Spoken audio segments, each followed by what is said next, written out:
Hello Gates. Shelley Winters, born Shirley Shrift on August 18, 1920, in St. Louis, Missouri, grew up in Brooklyn, New York, where her father worked as a tailor and her mother was a singer. From an early age, she was determined to rise above her modest upbringing, declaring that she would not wait for opportunities but make them happen. Her drive carried her through modeling and chorus work in the 1930s, eventually leading to a film career in the early 1940s. Initially typecast as just another pretty blonde, Winters was determined to be taken seriously as an actress. She studied at the Actors Studio in New York under Lee Strasberg, developing the emotional depth and craft that would define her performances. Early supporting roles in films like What a Woman and A Double Life gave her experience, but it was her 1951 role in A Place in the Sun as Alice Tripp, a working-class woman in a tragic romance with Montgomery Clift's character, that earned her an Academy Award nomination and redefined her career.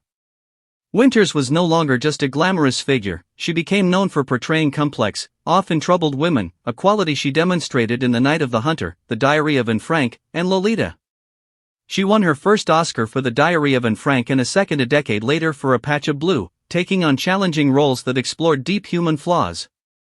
Her fearlessness in tackling difficult subjects and her dedication to authenticity made her one of Hollywood's most respected character actresses. Winters's personality was as bold as her acting. She was candid, witty, and unafraid to speak her mind, embracing aging and continuing her work long past Hollywood's usual expiration date for women.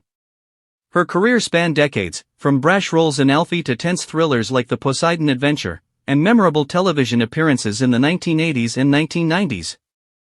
In her personal life, she married 4 times. Her first marriage to MP Paul Mayer during World War II ended in divorce, largely due to the strains of wartime separation and her rising career. She married Italian actor Vittorio Gassman in 1952, with whom she had a daughter, Victoria, but cultural differences and career pressures led to a divorce 2 years later.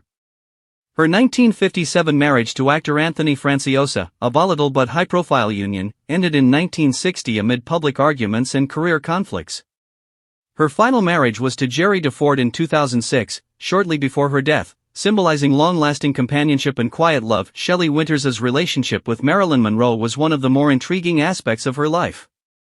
They were roommates in the late 1940s, struggling actresses sharing a small, run-down apartment while pursuing their dreams. Winters revealed that Monroe, often stereotyped as a dumb blonde, was actually highly intelligent, sensitive, and deeply curious, constantly reading about art, psychology, and philosophy. She described their friendship as sisterly, full of love but also occasional clashes, noting Marilyn's vulnerability alongside a surprising inner strength. Monroe's rise to fame in the 1950s took their paths in different directions, with Winters becoming a respected dramatic actress and Monroe achieving international stardom. Yet Winters always defended Monroe, emphasizing that beneath her public persona, she was a woman who longed to be taken seriously as an actress and who suffered from Hollywood's pressures and loneliness. Winters believed Monroe's brilliance was often overlooked, and she lamented that the world never fully appreciated her talent. Through Winters' recollections, Monroe emerges as a real, complex woman rather than a mere Hollywood myth. She was ambitious, fragile, and remarkably insightful, qualities that both fueled her stardom and contributed to her tragic end. Shelley Winters, who passed away at 85 in 2006 following a heart attack, left behind a legacy of honesty, courage, and empathy, offering one of the most heartfelt portrayals of Marilyn Monroe as a person of depth and humanity behind the glamour.